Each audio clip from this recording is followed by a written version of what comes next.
Ladies and gentlemen, welcome back to the newest edition of Garage Talk. Dale Tanhardt here, joined by Garage Guy Chase, as usual.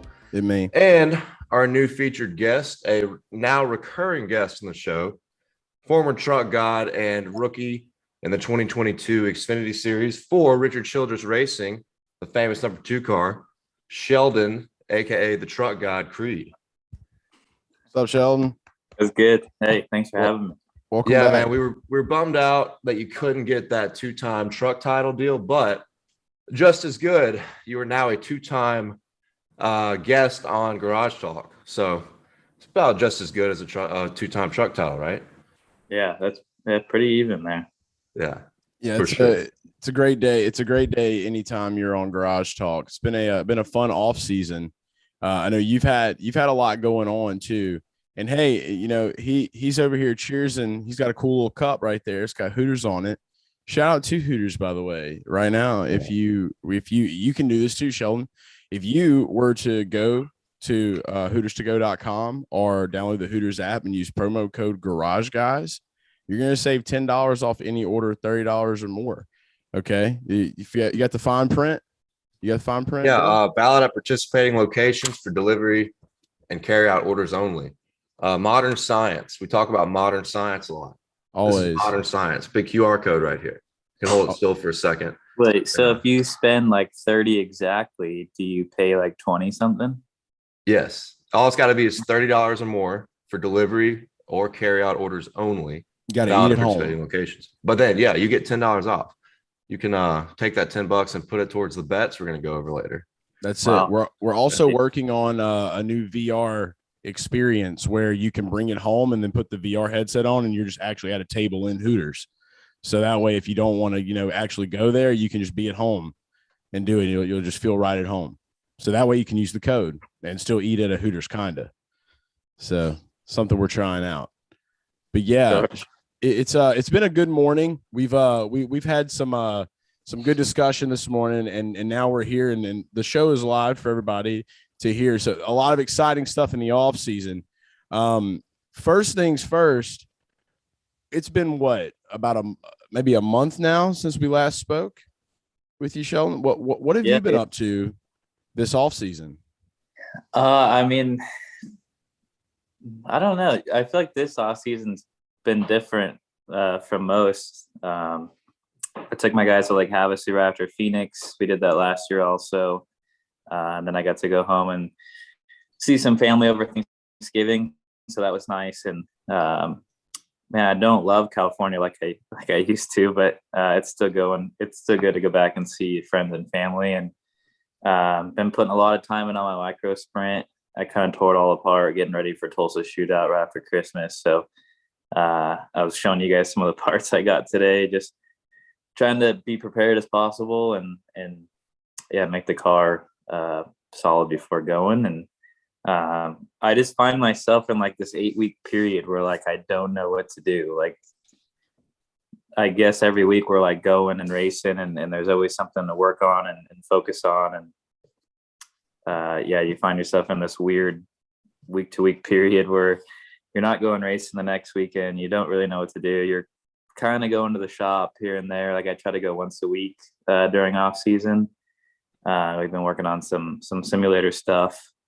But yeah, I don't know. I don't love off season just because I like racing all year long. And I'll tell you what, you could start your own race shop out of your garage, guaranteed. Like you should just open it up like a lemonade stand, but for race parts, because of how many race parts you actually have in the garage now. I've thought about trying to start something because micro like 600s are getting pretty big here in North Carolina, and they're talking about starting a series that's going to run more tracks than just Millbridge. We run Millbridge almost weekly from March to November. There's some off weeks in there, but a lot of Wednesday nights and a lot of Saturdays. Probably won't be able to make as many Saturdays this year just because we're racing Xfinity full time. But Wednesday nights I try to go pretty much every Wednesday. We don't really have a good solid parts dealer here in town. Like everything is is shipped in. We have Hyper. I run a Hyper. They're out of Pennsylvania, so you got to ship everything down from there. Or a lot of other guys run Driven or 10J, which is out of California. So I've thought about that. Yeah, trying to start some type of, or being a dealer for multiple brands and carrying parts and tires. But I think it's a good start, like a good segue, like, because like you look at the transition of, you being a NASCAR driver, and then the way this all ends is, Creed Chevrolet or, something like that later on down the road when you're like 50, you never have to go because there's just a whole bunch of people working it there. And then you just have your own race team, or you could just, make it an Etsy store for, for parts. Let's say you could look up in 20 years and you're the next Brad Kozlowski with a manufacturing company, 3D printing company, like all that kind of shit. So it's a business opportunity as you go, right? Right by his shop, actually. I'm like 5 minutes away, but or you can just make mountain bikes. It's the hard part is doing it right and having the money to start it and keep it running, run it right to where it makes money. So yeah. Well, you're going to be making money now with Richard Childress Racing. And I know there's probably a lot of people out there that are wanting to know. You said you've been doing some simulation work. We're fond of simulation work. Big fans of simulation. Dale does a lot of simulation work all the time. Yeah, right here. Check him out. Right. Just mount this up right here. Just right on the desk. That's me. I get a lot of practice. Put me in a truck, Sheldon. Give me a truck ride. He's ready. That's probably better at iRacing than I am. Just let me get a go-kart. That's all I'm asking. So with the simulator, how much experience and time have you? I hear a lot of drivers talking about it. It's not necessarily iRacing. It's a little more in, realistic, a little more in depth. How much time have you got to spend in these types of simulators, before this year? It changes quite a bit. I did some stuff for Chevrolet and GMS after Phoenix for the truck stuff. Just doing some post-race stuff, helping them. And then now today or this morning, I had my second session for the Xfinity cars. So hopefully I'll get at least 2 to 3 more before the season starts. I didn't really work on Daytona just because that's kind of its own thing, right? You can't really work on a whole lot there. You just gas and go. Yeah. It's just, I don't want to call it a wreck fest, but essentially that's kind of what they are, to survive. We'll call it big fun just to be safe. A big fun race. Big fun race. It's a big fun race. But yeah, we'll start working on our first 3 tracks. So California would be our first one after Daytona. So we'll probably work on that some. And they've made it really hard, actually. So before COVID, I used to have 2 tests as a rookie. So when I came into the truck series, we had 2 tests. We actually used Martinsville as one. So you get 2 days there. And then I did Homestead towards the end of the season. We spent 2 days testing there as well. So thinking I was going to get those going to Xfinity, they've pretty much made it impossible by making some rules up. Some of them are, if you've won 2 or more truck races, you're not considered a rookie. Going to Xfinity, if you've made truck playoffs, if you've, I don't even know, there's like a handful of things that pretty much takes almost everyone out of it. Like I was starting to think about it, who would actually be eligible that's run trucks the last 2 years. And like Derek Kraus is like the only one that comes to name. Like if he were to go Xfinity racing full time this year, he would get his 2 tests, or maybe it's 1. I don't know. You're not a rookie? They just strip your saying right now? track time. So I'm not a rookie. I'm not considered a rookie in Xfinity. I think if you did race back a few you- years ago in Xfinity, right? Like 16 or 17. You ran a few races. I did 2 in 17 in a JD car, and then I ran 1 in 19 for junior at Daytona. So they pretty much make it impossible. So I've never driven an Xfinity car on a 1.5 miles, anything like that. Only did Phoenix, did the 2 road courses in Daytona. So yeah, those are going to be like huge learning curves, and we get 20 minutes of practice. So that's gonna make the first few rounds fun. It sounds like they're trying to rig Rookie of the Year. That's what it sounds like to me. Smells a little fishy for you not to be it's considered a just rookie. making it a little harder. Like Impossible, actually, because if you're not a rookie, how can you be Rookie of the Year? Well, I guess I would still be running for Rookie of the Year, but you had a yellow stripe at Phoenix, right? Think so, yeah. How was Phoenix, by the way? You ran well. Yeah, it was all right. I feel like we would have finished 6th to 8th, but I got that penalty at the start of stage 3, so I had to go to the back and then race back to finish 10th. So way different than the truck. Obviously, the truck is really high downforce, and been racing the truck for 3 years now, so just extremely comfortable with that. And then going to Xfinity car, which is really low downforce, completely different motor, and like the way the power works, it's way different. So that took some getting used to. They run a lot of skew, and just trying to get that feel back. The ARCA car kind of had it, but not nearly as much as the Xfinity car. So that was a fun couple of days of just trying to learn it and learn how those guys race. And it honestly races way better than the truck.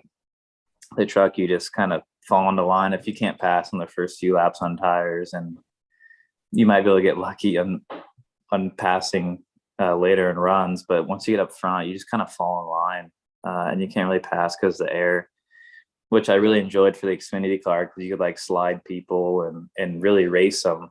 And you didn't have to battle the air nearly as bad. So that was a lot of fun. So I'm looking forward to that. I'm looking forward to getting a lot better in the Xfinity car. I feel like I had a lot to learn. You know how many cars y'all are going to repurpose? Y'all got any repurposed ones rolling through? What do you mean by like repurpose? The cup cars going to Xfinity. Y'all, do you know if they have any of those you're going to be running, or if that's going to have any type of advantage? Yeah, I'm sure the teams are looking into it. I think the front clips are a little different because Cup has no ride height rule, and Xfinity does. So I think a few things are different. Maybe how the coils sit in the buckets or the springs and whatnot. So yeah, the teams are going over that. Pretty sure Gibbs is building new stuff. Pretty sure everyone's going to be, obviously, over the offseason, they work on things. So I really don't know what we have going on yet. They didn't even really have cars on the ground yet. They've been working on the shop and getting everything resituated, because they moved the Xfinity shop up there with Austin and I coming to give it more room. So I think we got cars on the floor this week, so we'll be able to start playing with more of that and seeing what works. We've been working on simulation with that too, and what we think we want to run. So excuse me, the Xfinity car is a fun car. I mean, we all know that. Hopefully they don't change too much, but you just mentioned a guy by the name of Austin Hill.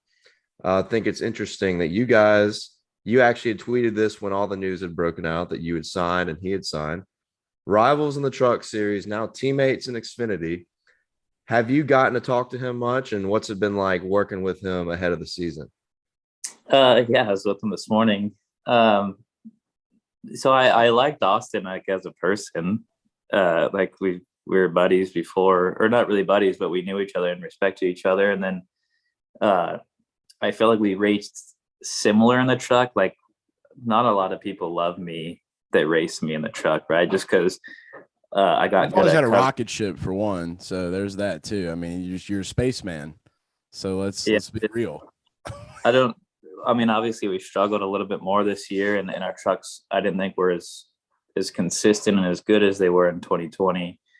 So I had to get good at other things like covering air, and I got pretty good at it, and ended up winning me a race or two this year. It for sure won me the second Darlington over the 4. So yeah, people don't love that. And I thought Austin was really good at that in 2020. There was a couple of times I was behind him with a faster truck, I thought, and he just did a really good job at going where I wanted to be, right? So those, we never really had run-ins there, but Richmond this year, I guess I came down on him on a restart, and he didn't really like that apparently. And then when he got back to me, he just shipped me up the racetrack. So I did it back to him. Then he spent like a lap and a half trying to wreck me. And then I went up to him after the race and just asked him, I was like, you were way faster. Why didn't you try racing me? And he just said that I damaged his nose on a restart. So when he got back to me, he didn't have patience with me or something, which what if you would have really damaged his nose, like punched him? He's a big boy. He's bigger than me. So I didn't know if He I wanted seems to like go a there. burly Dude, guy. yeah, Like, I feel like this is like a kinda- guy that like sits on the front porch in overalls and drinks his coffee out of a styrofoam cup. You know what I mean? He's a Southern boy. You can't bite off more than you can chew, right? I don't. So- I didn't. Yeah. I already got fired up enough, but so we kind of had that run in, and then never really had any more through the year. But we for sure raced each other really hard over the last 2 or 3 seasons. But that's our job, right? We race for different manufacturers. We race for different teams. Like, we're not there to be each other's friends. So I don't know. I think it's going to work out really well. I think we have similar ideas. Obviously, our driving styles probably aren't exactly the same, but I think we'll work well through the year together. And it should be a good time. I'm excited to see the 1-2 punch of what you guys together, like you were talking about the different styles of it. I think that's going to bring, I mean, RCR knew what they were doing. You know what I mean? I feel like you guys are going to just kind of be like I don't know, y'all got like a little bit of maybe a little shake and bake thing going on out there for Xfinity. It's a new dawn, it's a new day in the series. So it's we've known that, Gibbs and Junior Motorsports, they're like the 2 dominant guys. So I think that with you guys in there, the experience y'all have, this could be a new thing where, RCR gets to step back up to the plate. What, Reddick was the last championship winner for RCR, correct? 2019. Yeah. Yeah, I think, I mean, it's smart because, I mean, you and Hill have kind of gobbled up the majority of the wins over the past 2 to 3 years too. I think you've won 8. He's won 8. I mean, and one thing I know I like about Austin is he's won, which you have too. I think you haven't won a Daytona or Talladega. I don't think you've won at a short track, even though you've been dominant.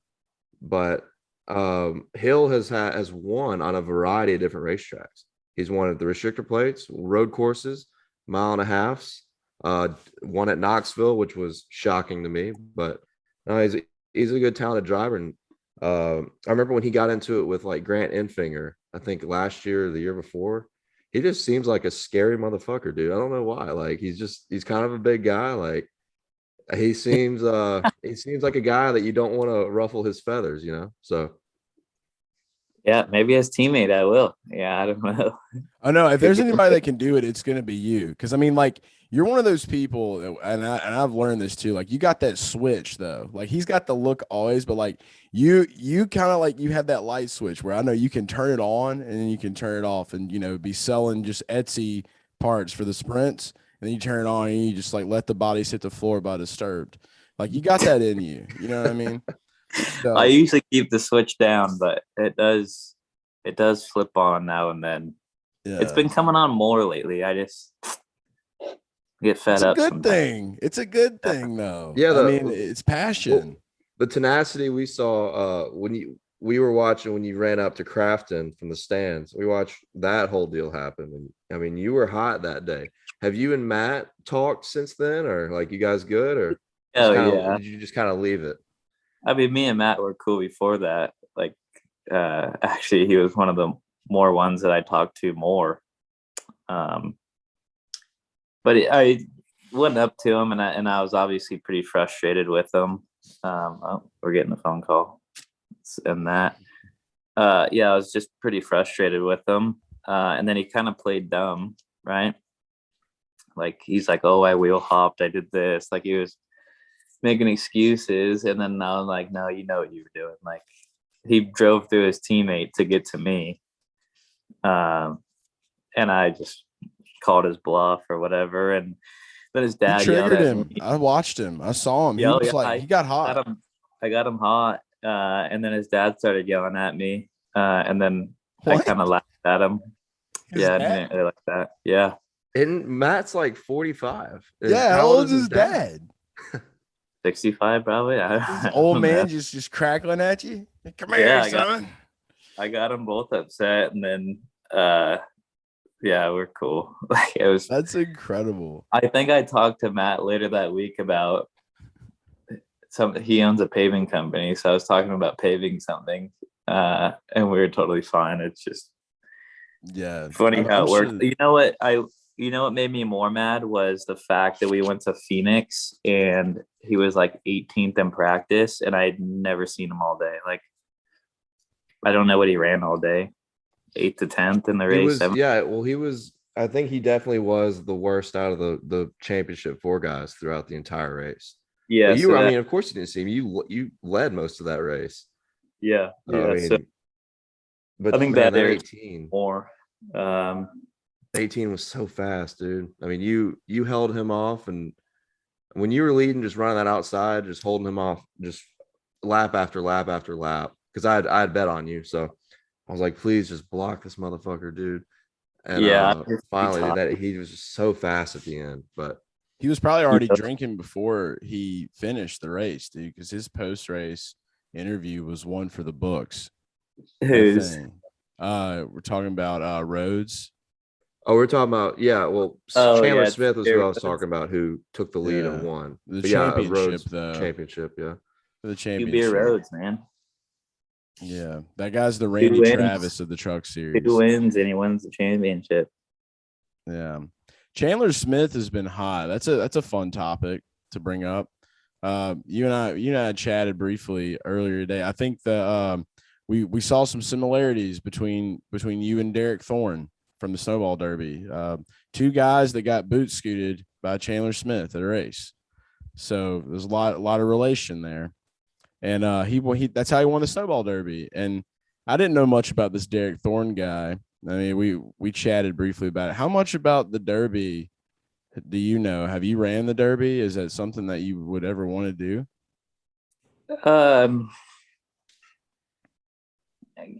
I don't know. I never raced late models growing up. I came straight from off-road and dirt racing, so I don't.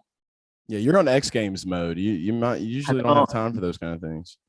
I don't know. I didn't grow up doing it, so I don't love it like those kids do, right? Like everyone that you talk to that came through supers to race in like NASCAR series, they all love supers because like the grip that they have, and they all say it's so much fun, and they're all really good short track racers, and most of them are.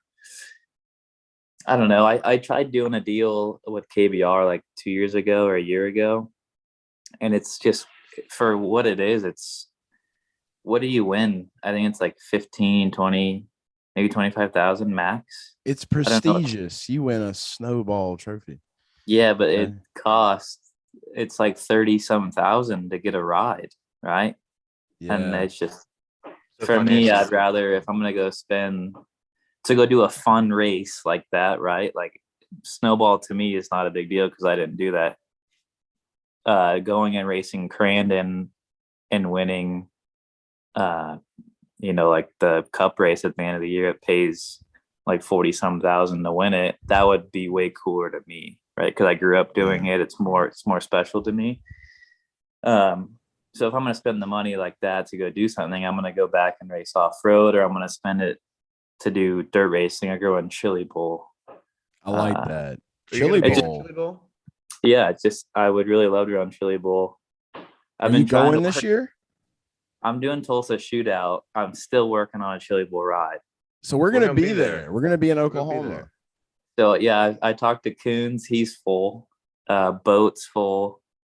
RMS is full. I guess I could talk to McIntosh. Talk to I don't know. Macintosh. I have been working on that because I really do want to do Chili Bowl. But I'm doing Tulsa in my car for sure. But yeah, it's just different preferences on like the Derby and what I would want to go do just because I grew up so different than a lot of these kids. Right. That's cool to them. Like you talk to Larson's like he probably doesn't care about the Derby, right? yeah. Like maybe he'll go run it one day just to like try to get a win, which He's probably a most little more likely focused on like an Indy 500 at this point. You know, I could see that, or trying to win 3 Chili Bowls in a row, right? Like that's Larson's goal, right? Probably, I would say so. He said winning the Chili Bowl was more exciting than winning a Daytona 500, but he did make the point that, well, I've never won a Daytona 500, so he kind of like cleared himself with creating controversy at the same time. Man's made it happen, because I mean, a lot of people got upset about that whole Daytona 500 reference. See, and that's the thing. Like, you can't. I just think that's a silly thing to get upset about, because people get upset about everything. Like you said, though, that's his background. I mean, like what Sheldon was just saying, like everybody has their preferences of what they grew up racing, and he grew up racing dirts, and that is the pinnacle of dirt racing. So, I mean, that's what he's done his whole life. That's like the goal.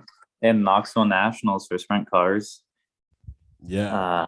And like you got to think, like the 500, there's a little bit of luck that goes into it.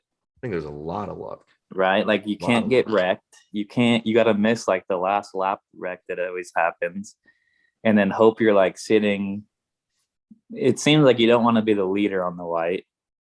If you're sitting second or third and can time it right and get the win, yeah, it's cool, right? Because you did those certain things. But like a Chili Bowl, like you have to race your prelim night, race your way into it. If you don't make it out of your prelim night, you got to come from like a C, B, E, F main, whatever you're in, to make the main. Obviously, whoever's won it the last few years they started in like the first 3 rows, but you're driving the car the whole race. It's 55 laps as hard as you can go. Where Daytona, you're like riding. You have to be lucky, time it right. Like there's a lot more elements that are out of your control. So it sounds like Daytona is a little more like checkers, whereas the Chili Bowl may be chess. Sure. Yeah. Good way of putting it. All right. I like that. But people love that. Like it's just different opinions. Let's go. Like for me, it's fun games. I guess I would have the same comment as Larson. Like if you win the 500, yeah, it'd be amazing. But for me, looking at a drive, like how hard it was for me, a Chili Bowl win would be harder driving wise, like decision making, like it's just harder to drive the midget at Chili Bowl than it is the Cup car at the 500. The 500 everybody else. Yeah. I can imagine, dude. I mean, I'm just really kind of getting into the whole sprint car culture thing, like just starting to like dip into it and look around. Like Snowball Derby was the first race I think that Dale and I both have went to this year. Well, I know for a fact this year that wasn't a NASCAR race. I personally have never been to an actual dirt race. Now, I do my little virtual video game dirt racing. I have fun with that, but I mean, it seems like a good time. And I can't wait to go to the Chili Bowl and check it out, because I really do feel like where I'm from, there's a lot of like crate racing and stuff. So it's like, I want to get more involved in that culture and like be a part of that, because I know that that's something that was where roots were really tied. So I think dirt is, it's dirt. That's just what I want to be able to say all the time. It's dirt, simple. Yeah. So before we get come dirt racing more. Well, we'll definitely be at the Chili Bowl, and we'll definitely link up. You have to go. Yeah. So you're going to be there. Like, we're going to make this big deal. Like, this is going to be a big thing. Like, because apparently there's a lot that goes on in Oklahoma. All right. There's this underground scene over there, like good times. So we're going to figure this out. We're going to have fun. Before we get to our last segment, as a betting man, and we talked about this a little bit before. We briefly touched on Xfinity. The field is stacked this year. There seems like there's not like a clear-cut favorite guy that Vegas would have as the favorite to win the championship. Like last year was different because you had Cindric that had just won it in 20. He was the clear-cut favorite coming back again in 21. You would bet on yourself, I know. But if there was another driver in the field who you think would be the favorite for the Xfinity Series championship, who do you think it would be? Gosh, I mean, you can go with your regulars, right? That have been good the last couple of seasons. Your Algeiers, your Noahs. Cindric's gone. Harrison's gone. I don't think you can count out like Allmendinger, right? He's always there. He'll be kind of a teammate of mine. But I think Ty Gibbs, like he won. What did he win there at the end? They would have got him in the Final Four if he was running full time. He's been fast everywhere. They're building new cars over there, so I think you'll have one of them from JRM at least. You got Josh Berry going full time; he'll be really good. I think Gibbs will be fast. Daniel Hamrick, reigning champ, going to Colleague. Hard to say. It is hard. That's why I asked you if you could pick one. Could you pick one, or are you just like, I don't know? So hard because it changes so much over the off season, right? Like some people make huge gains over off seasons, and some teams get lost. Like Hendrick was amazing this year in the Cup Series. Obviously, teams caught up. Seemed like Gibbs caught up quite a bit at the end, but it's tough. It's tough to call. Right, Gibbs obviously was really good in the Xfinity Series this year, along with Cindric, and I feel like Colleague and JRM were fast at times, but not as consistent as they were. So it's hard to say. I haven't raced these guys enough either. I haven't raced really any of them. Right, Who are you looking forward to racing out of all these guys? Like, who's like one guy that you're just like, I'm ready to beat this dude in a race? Gosh, I raced Algeier really hard at Phoenix for like 10 laps. And that was a lot of fun, and I learned a lot from him. So I'm excited to race all of them. They all probably race different than a lot of trucks guys, and it's just a different crowd to be racing. So I'm looking forward to all of it right now, but I'm sure there's guys all like and dislike racing. I'm ready to see how it all shakes out. Like I said, we got a lot to look forward to in NASCAR this year with the new Cup car. I really do think Xfinity is just going to pile on from the excitement that it had last season, moving into this year, especially with, like you and a couple of these new guys that are coming in. The level of competition just gets better and better. And Saturday racing is growing on me a ton. So I'm pumped, especially to get to watch and have a couple more of our guys, that we hang out with a little bit to kind of be more in that circle. So that's dope, man. I love it. And I know that Dale and I are we've been doing the poll picks. Sheldon, we've talked to you a little bit about sports betting. We know that obviously as a driver, you can't bet on racing, but you can bet on other stick and ball sports. Okay. So wanted to close us out with poll picks, and it's Monday that we're doing these for. This whole show will drop Tuesday, and as you can see, he's getting ready to go back in time to kill the Terminator, or maybe he's just ready to make some bets. It's kind of like whatever you want to roll with it, but just the betting shades. The betting shades. We're locked. This is how we get locked in, Sheldon. It's how we get locked in. Now, results. We've had Larson. We've had Larson. We've had Blaney. We've had Stenhouse. Larson went 2-1. Stenhouse went 2-1. Blaney went 1-2, I believe. So now we're still looking for the guy to go 3-0. Still waiting for that to happen. You could be that guy. You want to start off with what should we start with, Chase? You want to go NBA or should I go NFL? What are we doing? I think we're going to start with NBA. So I've also been doing a little NHL. We might have a little NHL action here tonight too. So Sheldon, this is how we're going to do it. We're going to break it down, 3 different sports for you, 3 different bets. I'm going to read you off some options, and you just tell me which one you're feeling. Okay. Just from the gut, let the mojo churn. All right, here we go. So we're going to start it off with NBA. You got a basketball Jones. We're going to cure it. All right. So the first one, you're a California guy. Think you're more of a Lakers dude than a Clippers guy, but I'm going to make you bet on a Clippers game anyway. So here we go. Clippers versus the Trailblazers. All right. The Portland Trailblazers. The Clippers are on the road playing the Trailblazers. All right. So we have a spread of 3. Spread is set at 3. Over under is 215.5. And then the Clippers money line is minus 145.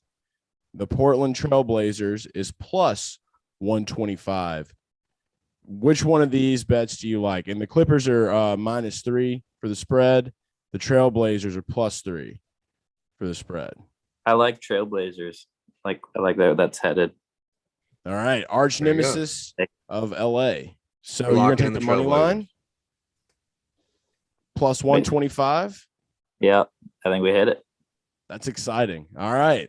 He took plus 125 Trailblazers. Go ahead and lock that one in, Dale. That was an easy one. There was no hesitation there. You see, with all the other guys, everybody was like Larson and Blaney were like, oh man, like, got to think about it. But no, Sheldon's just like, Portland. We're going Portland. He's churning the energy. We're locked in. Trailblazers, money line. Get it at a bargain, plus 125. What you got next? Next one we got. All right, we're gonna take it right back to Cali. Okay, so late game on the hockey slate tonight. The LA Kings versus the Vancouver Canucks. All right, the puck line is set at 1.5, and the Kings are favored minus 210. Over under is 5.5, which is pretty normal for a hockey game, and that's going to be set at minus 110 for the over, and then or for the under, and then plus 115 for the Kings money line, minus 130 for the Canucks money line. Where are we going? Oh,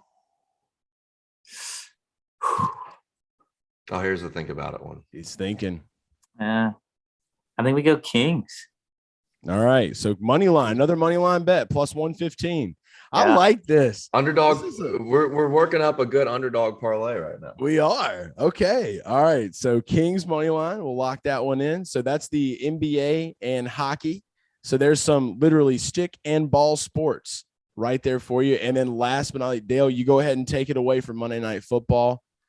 The big one. It's a big one. So the New England Patriots at the Buffalo Bills. Huge game for the AFC and the division. Both these teams are really good. The spread is at Buffalo, minus 2.5. The over-under is 41. You can get the Bills money line at minus 140 or the Patriots money line at plus 120. So what are you thinking there? Patriots, Bills. The Bills have been better this year, correct? The way it's gone recently, they started off really hot. I think in their last 5, though, they're like 3-2, and the Patriots are really hot right now. I think they have the same record. I think they're both 7-4.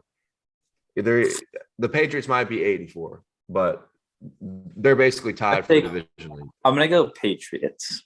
The Patriots. Ladies and gentlemen, this is the Sheldon Creed underdog parlay that has just been crafted. The Patriots are the underdog here. Plus 120. That's the final bet of the trifecta. Patriots plus 120. We're locking it in. I like it. I love it because you keep it simple. You're just like, we're doing money lines and we're rolling. I love a good money line parlay. It's just don't like thinking about it too much. Then you second guess. Love that. Never overthink. That's a very good gambling. Look, we're getting sports betting education here from Sheldon Creed. Come on, people. That's it. We have to let this man know. So look, we're going to be locking in these parlays.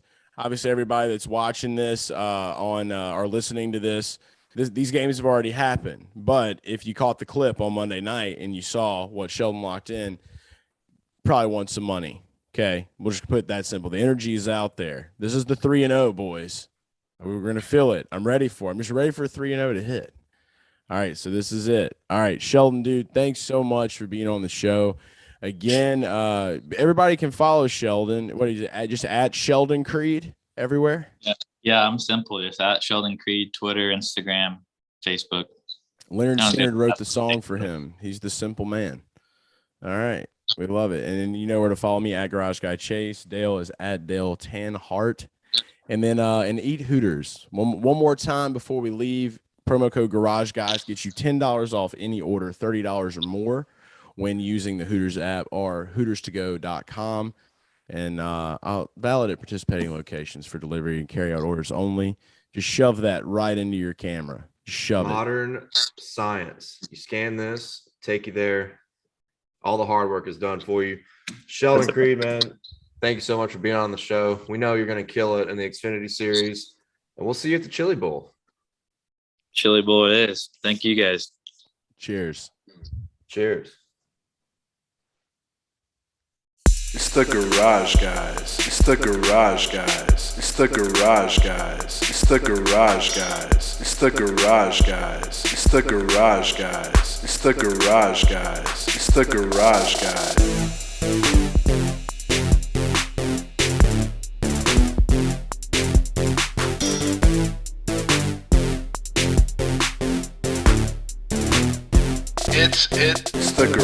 guys.